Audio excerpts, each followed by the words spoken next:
2026년 1월 한국 평택에 세계 1등 기업들이 모여들었습니다. 구글, 아마존, 엔비디아, 마이크로소프트 등 세계에서 가장 돈 많은 기업들의 임원들이 2달째 같은 방에서 움직이지 않고 있었죠.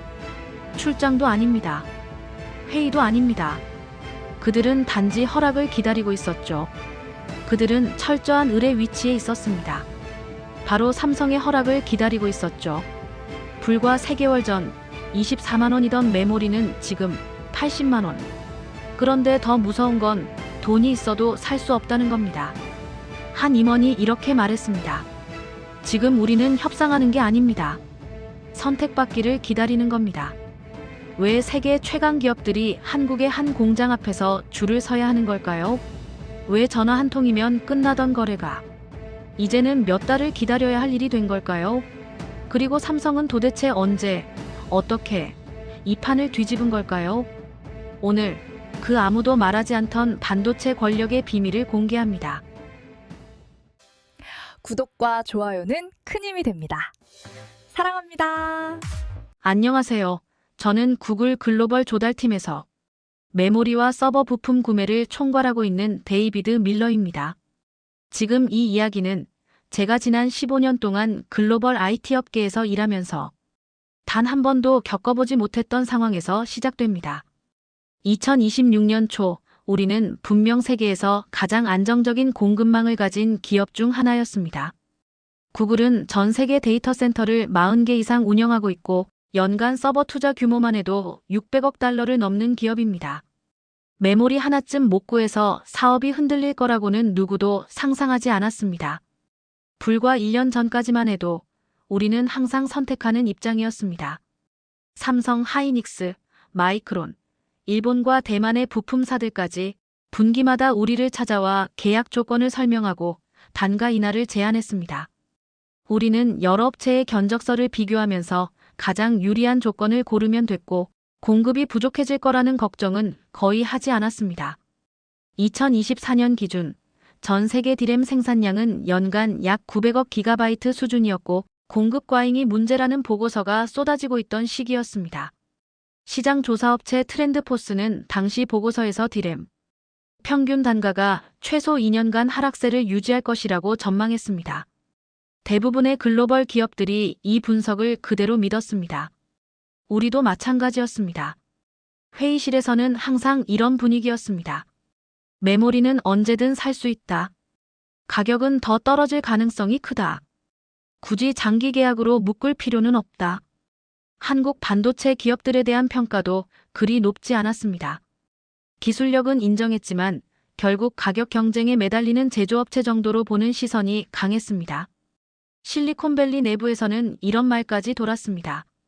삼성은 크지만 결국 고객 눈치 보는 회사라는 인식이었습니다. 당시 미국 IT 업계에서는 반도체 권력의 중심이 여전히 엔비디아와 같은 칩 설계 회사에 있다고 믿고 있었습니다. 메모리는 어디까지나 따라오는 부품일 뿐이라는 인식이 지배적이었습니다. 2024년 가을, 우리 조달팀 내부 보고서에도 비슷한 내용이 적혀 있었습니다. 한국 메모리 기업은 공급 안정성은 뛰어나지만 협상력은 제한적이다. 대체 공급원이 충분하기 때문에 장기 리스크는 낮다. 지금 생각하면 그 문장은 거의 착각에 가까웠습니다. 하지만 당시에는 아무도 문제를 느끼지 못했습니다.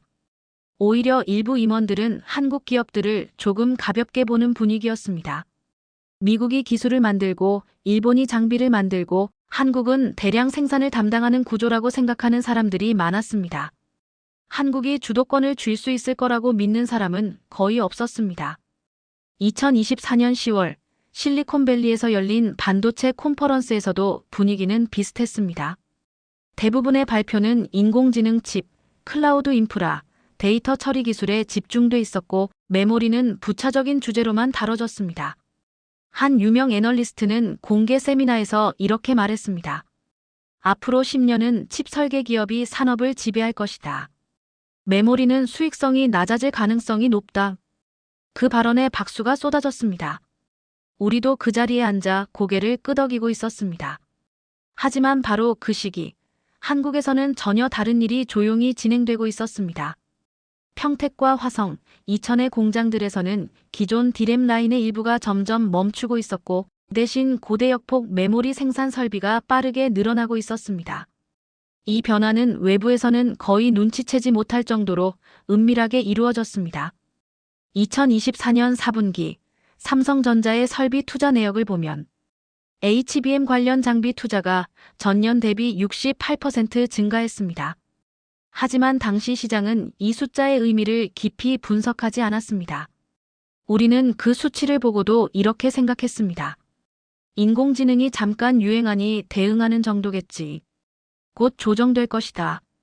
그 판단이 얼마나 위험했는지는 몇 달 뒤에야 알게 됩니다. 2024년 11월 우리 조달팀으로 첫 번째 이상 신호가 들어왔습니다. 일부 협력사에서 납기 일정이 평소보다 2주 이상 늦어지고 있다는 보고였습니다. 담당자는 일시적인 물류 문제라고 설명했습니다. 12월에는 견적서가 바뀌기 시작했습니다. 같은 사양의 메모리 가격이 한 달 만에 18% 상승했습니다. 그래도 우리는 크게 신경 쓰지 않았습니다. 그때까지만 해도 우리는 여전히 갑이라고 믿고 있었기 때문입니다. 한국은 우리에게 물건을 팔아야 하고 우리는 언제든 다른 공급처를 찾을 수 있다고 생각했습니다. 하지만 바로 그 자만심이 이후 모든 상황을 바꿔놓게 됩니다. 그리고 그 변화는 우리가 예상했던 것보다 훨씬 빠르고 조용하게 다가오고 있었습니다. 2025년 초 우리 조달팀 내부 분위기는 여전히 여유로웠습니다. 일부 수치가 이상하게 움직이고 있다는 보고가 올라오고 있었지만 누구도 심각하게 받아들이지 않았습니다. 메모리 가격은 분기 기준으로 이미 22% 이상 상승했고 일부 사양은 계약가보다 현물가가 더 비싸지는 현상까지 나타나고 있었습니다. 하지만 회의실에서 이 수치는 이렇게 해석됐습니다. 일시적 변동이다. AI 서버 수요가 잠깐 몰렸을 뿐이다. 곧 다시 안정될 것이다. 2025년 1월 미국 반도체산업협회가 발표한 자료에서도 디램 공급 부족 가능성은 낮게 평가돼 있었습니다. 보고서에는 글로벌 생산 능력이 충분하고 단기 병목은 물류 문제에 가깝다는 내용이 담겨 있었습니다. 이 보고서는 우리에게 일종의 면죄부처럼 작용했습니다. 우리는 여전히 한국 기업들이 우리 주문을 우선할 수밖에 없다고 믿고 있었습니다. 대형 고객을 놓칠 수는 없을 거라고 생각했기 때문입니다. 당시 우리 내부 자료에는 이런 문장이 들어 있었습니다. 삼성은 주요 고객 이탈을 감당할 수 없다. 가격을 지나치게 올리면 계약을 잃을 수밖에 없다. 지금 보면 완전히 잘못된 판단이었습니다. 2025년 2월 첫 번째 경고음이 울렸습니다. 기존에 주 3회 이상 출하되던 고용량 서버용 메모리가 갑자기 주 1회로 줄어들기 시작했습니다. 공급 일정표에는 지연 표시가 반복적으로 찍혔고 일부 물량은 아예 미정으로 바뀌었습니다. 우리는 곧바로 담당자들에게 문의했습니다. 답변은 항상 비슷했습니다. 공장 조정 중이다. 일시적인 설비 전환이다. 곧 정상화될 것이다. 우리는 그 말을 믿었습니다. 3월이 되자 상황은 더 뚜렷해졌습니다. HBM과 연계된 서버용 고급 메모리 물량이 전년 대비 35% 이상 줄어들었고 신규 계약 물량은 절반 수준으로 축소됐습니다. 견적서에는 이전에는 없던 조건들이 붙기 시작했습니다. 최소 계약 기간 24개월, 선결제 비율 30%, 중도 해지 불가. 이 조건은 과거에는 상상하기 어려운 내용이었습니다. 조달팀 내부에서는 불만이 터져나오기 시작했습니다. 왜 우리가 이런 조건을 받아들여야 하는가? 대체 공급처를 찾으면 된다. 마이크론이나 중국 업체를 활용하면 된다. 실제로 일부 팀은 중국과 동남아 업체들을 접촉하기 시작했습니다. 가격은 삼성보다 15% 정도 저렴했고 계약 조건도 훨씬 유연했습니다. 하지만 문제는 성능과 신뢰성이었습니다. 테스트 결과 고부하 AI 서버 환경에서 오류율이 평균 2.8배 이상 높게 나타났고 장기 안정성 평가에서도 기준 미달 판정을 받았습니다. 데이터 센터 운영팀은 이 부품 사용을 강하게 반대했습니다. 결국 우리는 다시 한국으로 시선을 돌릴 수밖에 없었습니다. 하지만 그때부터 삼성의 태도는 이전과 완전히 달라져 있었습니다. 매일 회신 속도가 눈에 띄게 느려졌고 미팅 일정은 한 달 뒤로 밀렸습니다. 화상회의 대신 대면 미팅을 요구하는 경우도 늘어났습니다. 2025년 4월 서울에서 열린 첫 대면 미팅에서 우리는 미묘한 변화를 느꼈습니다. 과거에는 우리 요구사항을 하나하나 기록하던 담당자들이 이번에는 준비된 자료를 읽듯 조건을 제시했습니다. 협상이라기보다 통보에 가까운 분위기였습니다. 연간 공급량은 기존 요청 대비 55%, 가격은 전년 대비 평균 48% 인상. 우선 공급 대상은 장기 계약 고객. 회의실 공기가 눈에 띄게 무거워졌습니다.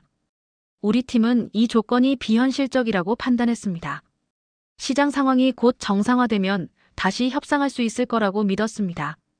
그래서 우리는 결정을 미뤘습니다. 장기 계약 서명을 보류했고 단기 물량으로 버티는 전략을 택했습니다. 단기 가격은 비싸더라도 곧 내려갈 거라고 계산했습니다. 이 선택이 이후 우리를 가장 깊은 수렁으로 끌어들이게 됩니다. 2025년 5월 상황은 한계점을 넘어섰습니다. 현물 시장에서 서버용 메모리 가격이 분기 대비 62% 급등했고 일부 제품은 입찰 경쟁으로 거래되기 시작했습니다. 공급사는 물량을 공개하지 않았고 구매사는 비공식 루트를 통해서라도 확보하려 애썼습니다. 우리는 그제야 깨닫기 시작했습니다. 이건 일시적인 가격 변동이 아니라는 사실을, 누군가 의도적으로 판을 바꾸고 있다는 사실을, 그리고 그 중심에 한국이 있다는 사실을.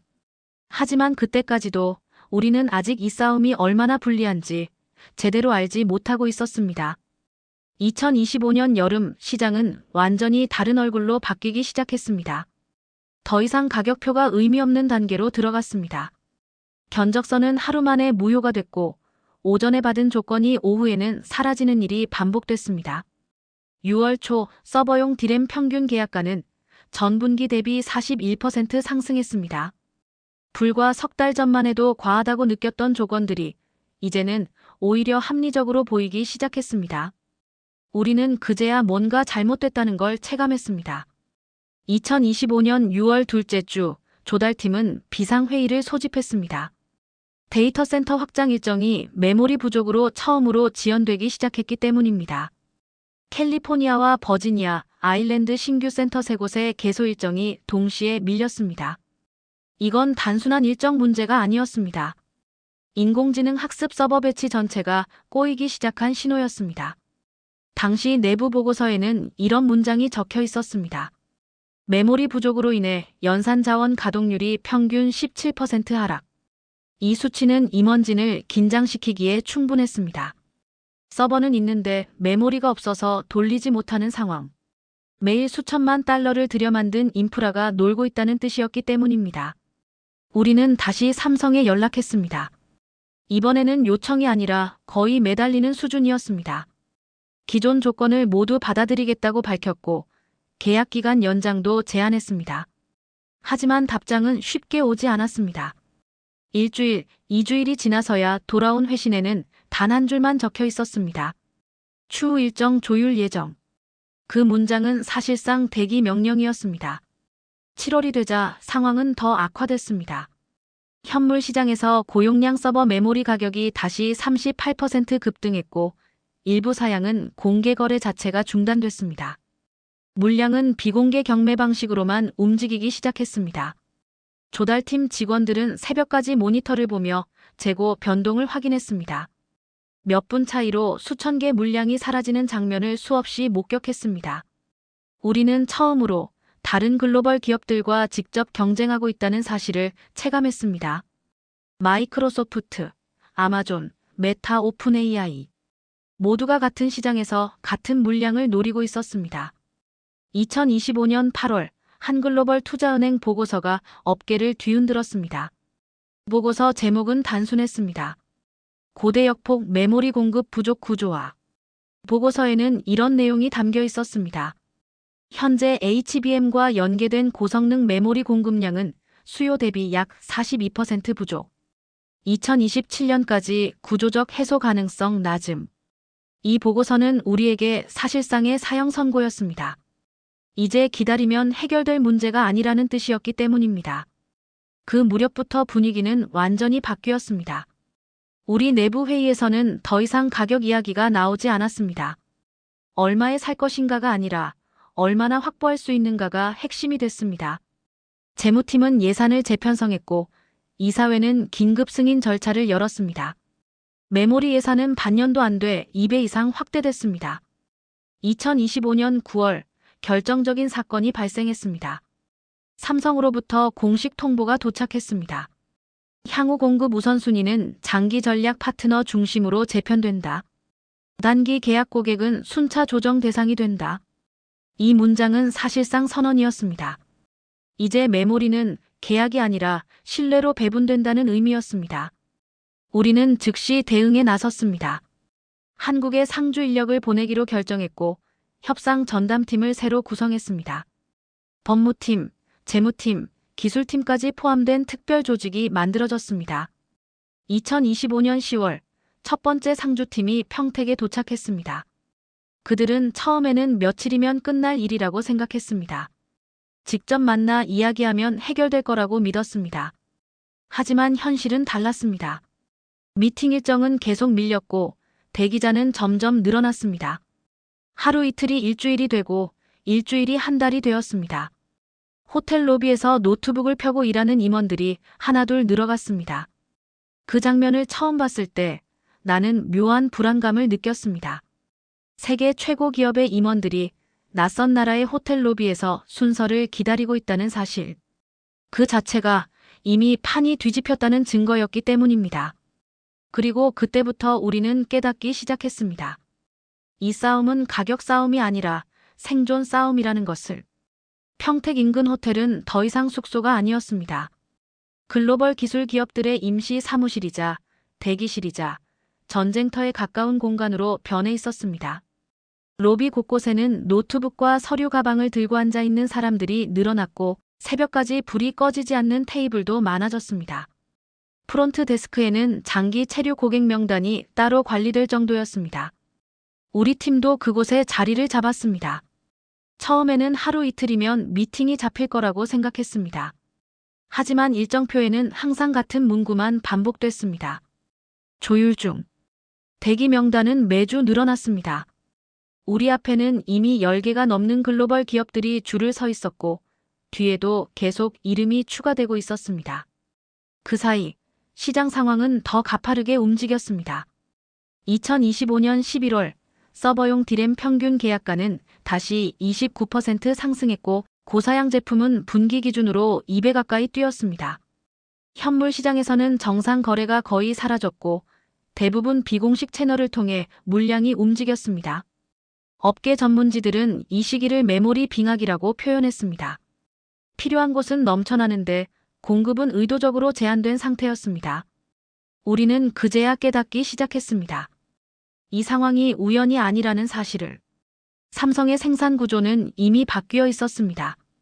평택과 이천 주요 라인의 상당 부분이 HBM 중심으로 전환됐고 범용 디램 생산 비중은 1년 만에 35% 이상 줄어들었습니다. 이 수치는 내부 관계자를 통해 확인된 내용이었습니다. 공급이 줄어든 만큼 가격은 자연스럽게 치솟았습니다. 하지만 단순한 시장 논리와는 달랐습니다. 누군가가 정확하게 수위를 조절하고 있다는 느낌이 강했습니다. 2025년 12월 우리는 마침내 첫 공식 미팅 자리를 확보했습니다. 회의실은 평택 캠퍼스 인근의 한 업무동에 마련돼 있었습니다. 통유리 너머로 보이는 생산 라인은 조용했지만 내부 분위기는 팽팽하게 긴장돼 있었습니다. 삼성 측은 자료를 차분히 정리한 뒤 조건을 제시했습니다. 연간 공급량은 기존 요청 대비 52%, 가격은 전년 평균 대비 61% 인상, 계약 기간은 최소 36개월, 선결제 비율 40%, 우선 공급 대상은 전략 파트너. 조건을 하나하나 듣는 동안 우리 팀의 표정은 굳어갔습니다. 과거 같았으면 즉시 협상을 요구했을 내용이었습니다. 하지만 이번에는 아무도 쉽게 입을 열지 못했습니다. 왜냐하면 이 조건이 업계 평균과 거의 같았기 때문입니다. 이미 다른 기업들도 비슷한 조건을 받아들이고 있다는 사실을 알고 있었기 때문입니다. 우리는 내부적으로 계산을 시작했습니다. 이 조건을 거부하면 당장 다음 분기 서버 증설이 불가능해집니다. 인공지능 모델 학습 일정은 최소 6개월 이상 지연됩니다. 광고 수익과 클라우드 매출 손실 규모는 연간 수조 원 단위로 커질 수 있습니다. 반대로 조건을 받아들이면 단기 수익성은 급격히 악화됩니다. 데이터 센터 운영비는 25% 이상 증가할 가능성이 높았습니다. 선택지는 사실상 하나뿐이었습니다.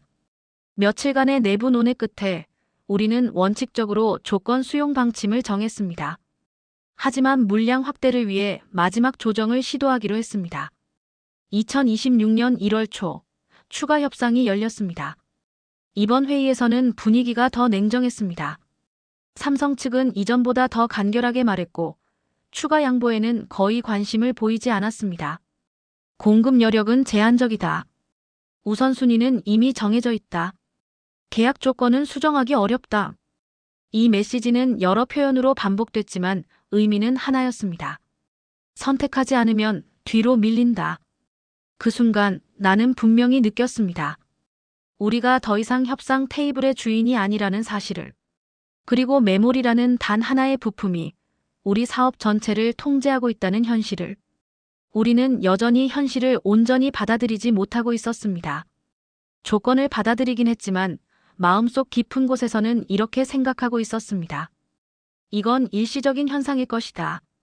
지금만 지나면 다시 정상으로 돌아갈 것이다. 삼성이 이렇게까지 강경하게 나올 리 없다.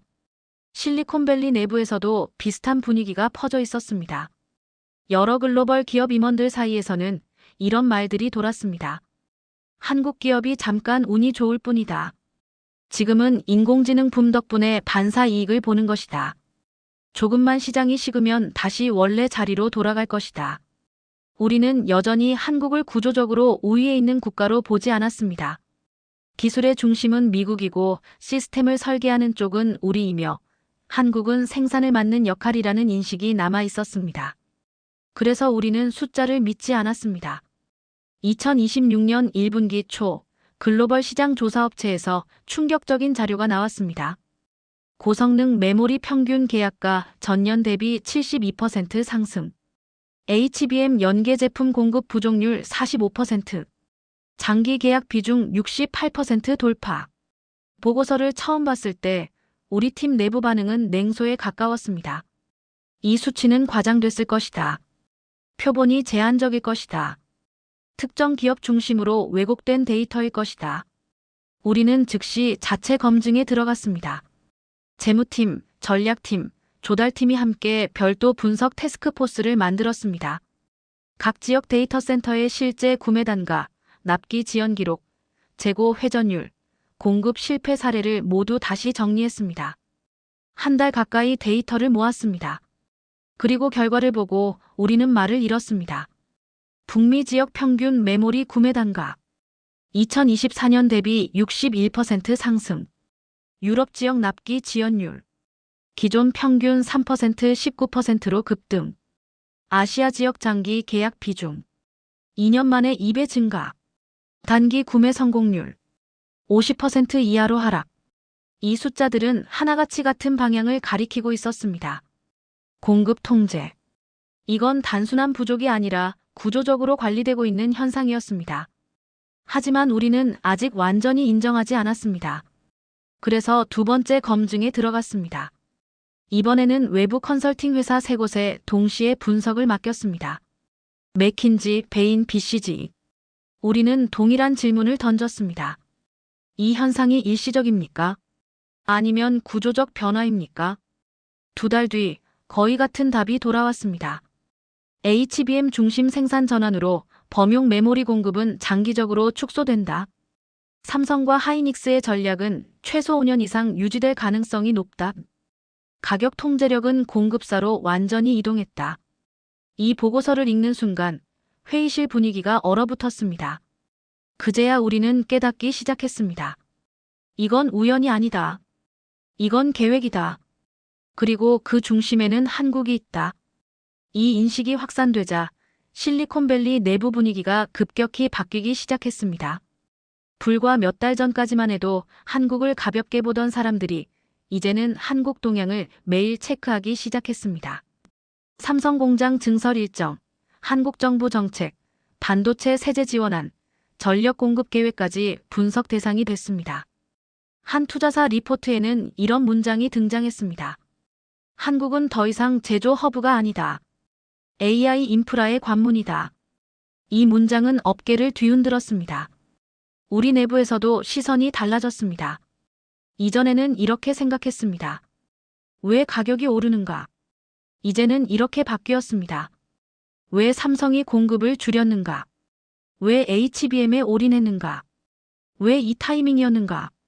관심이 결과에서 원인으로 이동하기 시작한 겁니다.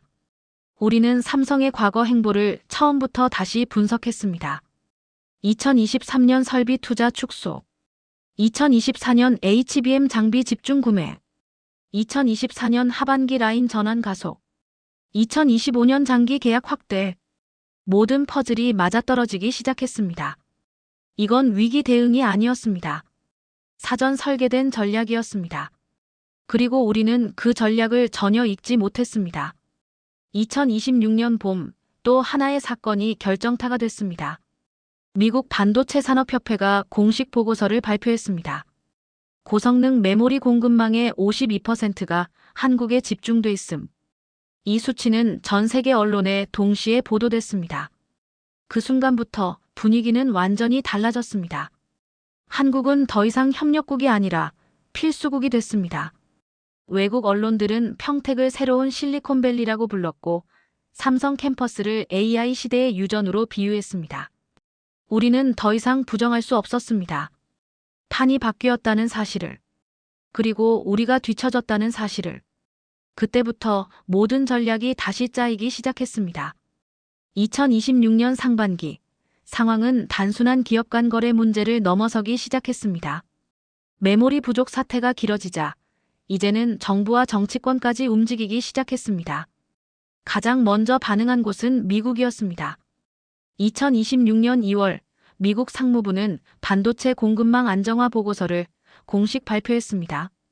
보고서에는 한국과 대만에 대한 의존도가 지나치게 높아지고 있다는 경고가 담겨 있었습니다. 특히 고성능 메모리 분야에서는 한국 비중이 50%를 넘는다는 점이 강조됐습니다. 이 문장은 워싱턴에서 큰 파장을 일으켰습니다. 일부 상원 의원들은 즉각 문제를 제기했습니다. 왜 미국 기업들이 한국 기업의 결정에 따라 사업 성패가 갈리는가? 왜 핵심 기술이 해외에 집중돼 있는가? 이 발언들은 곧바로 정치적 이슈로 번졌습니다. 2026년 3월 미 상원 청문회에서는 반도체 공급망 문제가 주요 안건으로 올라왔습니다. 여러 의원들은 한국과 대만 기업들의 가격 인상과 공급 제한이 미국 산업에 피해를 주고 있다고 주장했습니다. 이 과정에서 관세 카드가 다시 등장했습니다. 일부 정치인은 한국산 반도체에 최대 25% 관세를 부과해야 한다는 법안을 발의했습니다. 명분은 국가안보와 산업보호였습니다. 이 소식이 전해지자 실리콘밸리는 즉각 긴장 상태에 들어갔습니다. 우리 회사뿐만 아니라 마이크로소프트, 아마존, 메타, 엔비디아까지 모두 비상대응 체제에 들어갔습니다. 만약 관세가 현실화되면 서버 구축 비용은 단숨에 30% 이상 뛰게 됩니다. 이건 단순한 비용 문제가 아니었습니다. AI 개발 경쟁에서 뒤처질 수 있다는 의미였습니다. 그래서 빅테크 기업들은 곧바로 행동에 나섰습니다. 2026년 3월 말 미국 주요 IT 기업 연합은 공동 성명을 발표했습니다. 고성능 반도체 관세는 미국 기술 경쟁력을 약화시킨다. 공급망 협력이 우선돼야 한다. 동시에 워싱턴에서는 전례 없는 로비전이 시작됐습니다. 각 기업들은 전직 관료, 로비스트, 정책 자문단을 총동원했습니다. 상무부, 백악관, 의회 관계자들과 연쇄 미팅이 이어졌습니다. 우리 회사도 워싱턴 사무소 인력을 2배로 늘렸고 정치 분석 전담팀을 신설했습니다. 하지만 문제는 삼성의 태도였습니다. 삼성은 놀랄 만큼 조용했습니다. 공식 입장은 단순했습니다. 시장 원리에 따른 가격 조정, 공급 안정화를 위한 장기 투자 진행 중. 그 이상도 이하도 아니었습니다.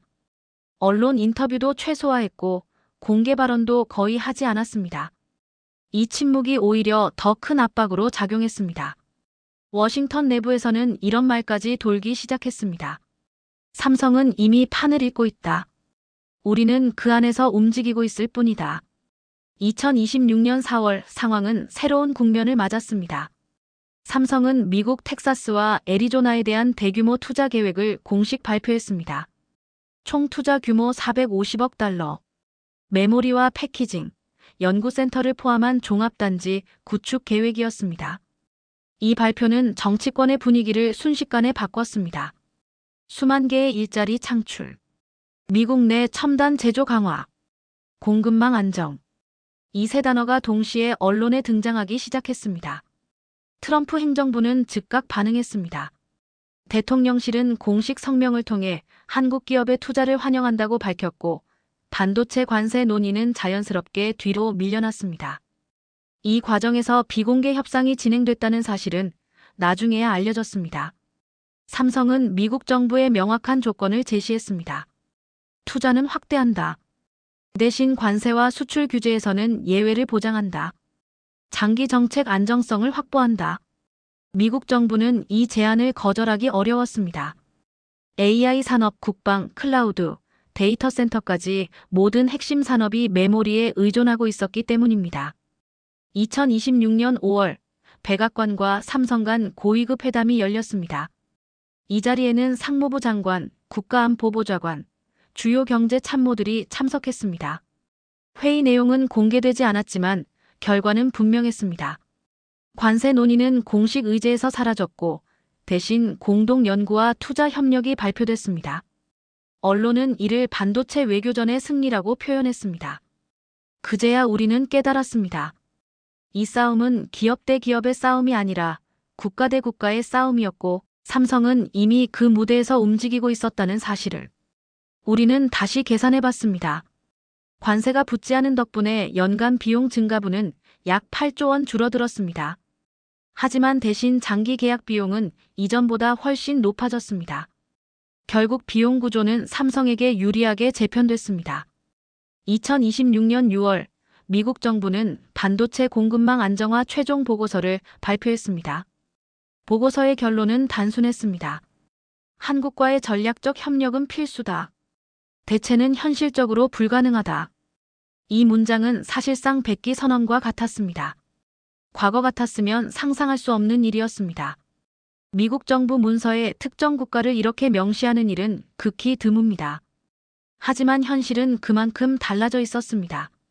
삼성은 정치 리스크마저 사업 전략으로 흡수했고 우리는 그 구조 안에서 움직일 수밖에 없었습니다. 이 시점부터 협상 테이블에서 삼성의 위치는 완전히 달라졌습니다. 더 이상 요청을 받는 쪽이 아니라 선택하는 쪽이 된 것입니다. 그리고 그 변화는 곧 전 세계 산업 질서를 다시 쓰게 됩니다. 하반기에 접어들자 전 세계 반도체 산업의 지도는 완전히 달라져 있었습니다. 불과 2년 전까지만 해도 시장의 중심은 미국의 칩 설계 기업들이었습니다. 엔비디아, 퀄컴, AMD 같은 회사들이 기술 방향을 정하면 제조사와 부품업체들이 따라가는 구조였습니다. 하지만 이제는 순서가 바뀌어 있었습니다. 가장 먼저 움직이는 곳은 한국이었고 그 다음에 모든 기업이 반응하는 구조로 바뀌었습니다.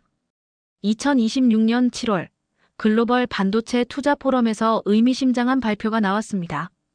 세계 상위 20개 데이터 센터 기업 중 17곳이 향후 5년간 메모리 공급 계약을 한국 기업 중심으로 재편한다는 공동선언이었습니다. 이 문장은 업계를 뒤흔들었습니다. 사실상 집단 종속 선언이었기 때문입니다. 이제 개별 기업이 협상하는 구조가 아니라 한국을 기준으로 공급망이 재편된다는 뜻이었습니다. 이 흐름은 곧 수치로 확인됐습니다.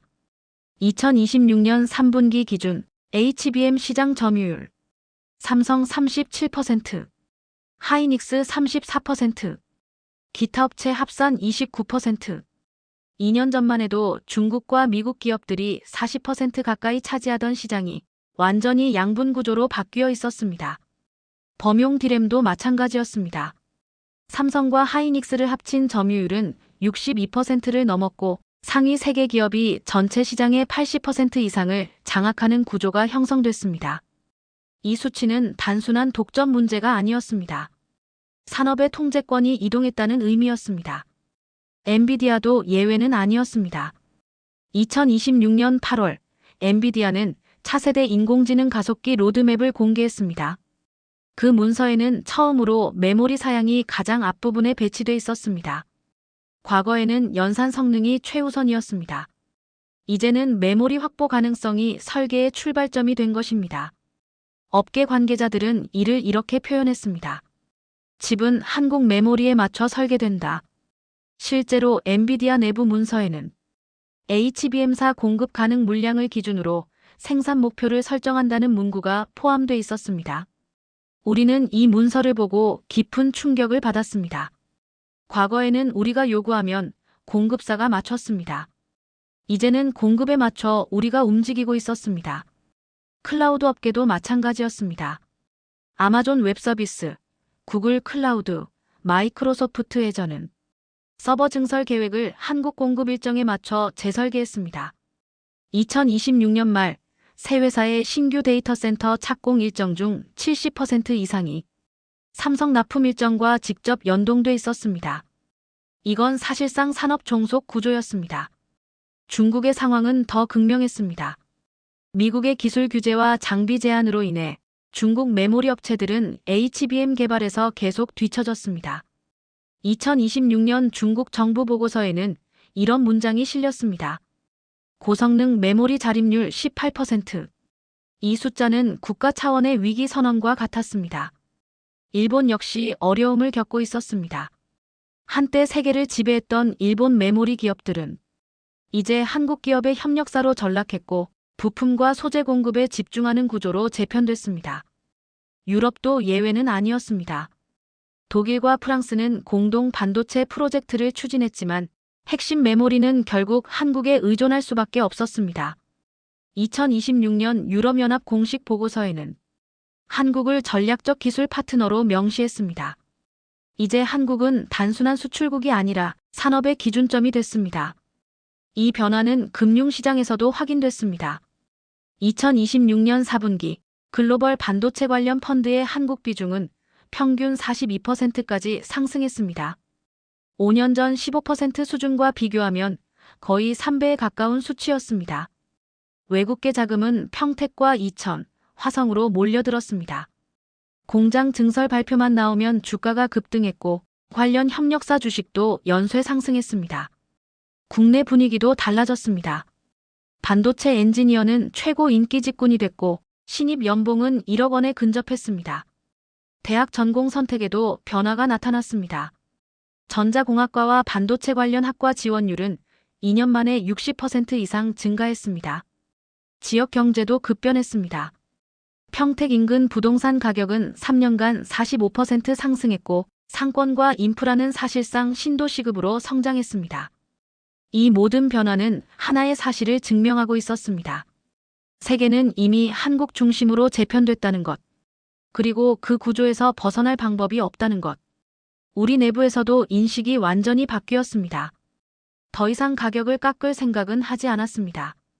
대신 어떻게 하면 우선 공급 대상이 될 수 있을지를 고민했습니다. 관계 관리, 기술 협력, 공동 연구, 인력 교류까지 모든 전략이 한국을 중심으로 설계됐습니다. 우리는 이제 분명히 알고 있었습니다. 이 게임의 규칙을 만든 쪽은 한국이고 우리는 그 규칙 안에서 움직이는 참가자일 뿐이라는 사실을. 그리고 이 질서는 쉽게 무너지지 않을 구조라는 것도. 2026년 말 나는 다시 평택을 찾았습니다.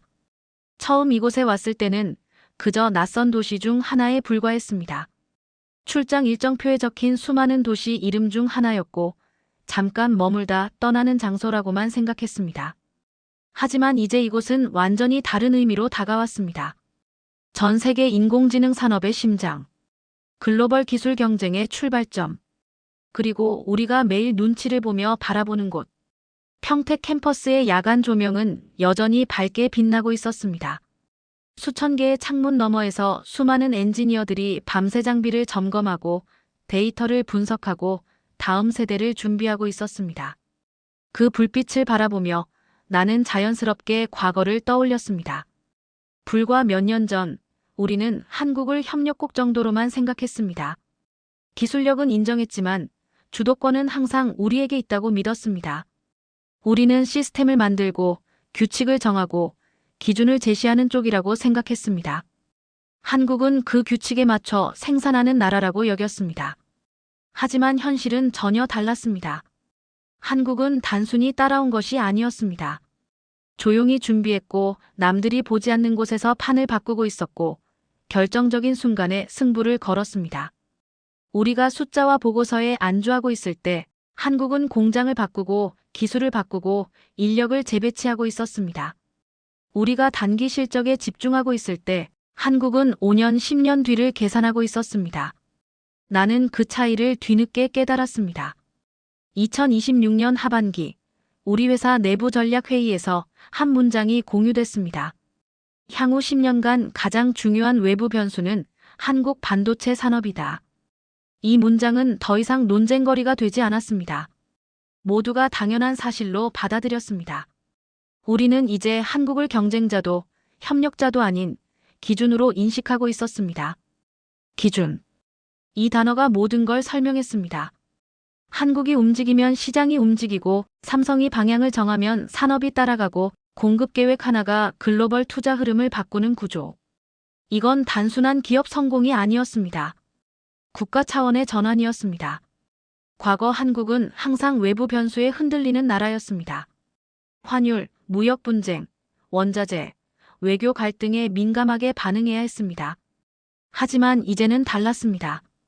세계가 한국의 결정을 분석하고 한국의 정책을 예측하고 한국 기업의 투자를 기준으로 전략을 짜는 구조가 됐습니다. 한 국제기구 보고서에는 이런 문장이 실렸습니다. 한국은 글로벌 디지털 인프라의 핵심 허브다. 이 문장은 상징적이었습니다. 석유가 중동의 힘이었다면 메모리는 한국의 힘이 된 시대였습니다.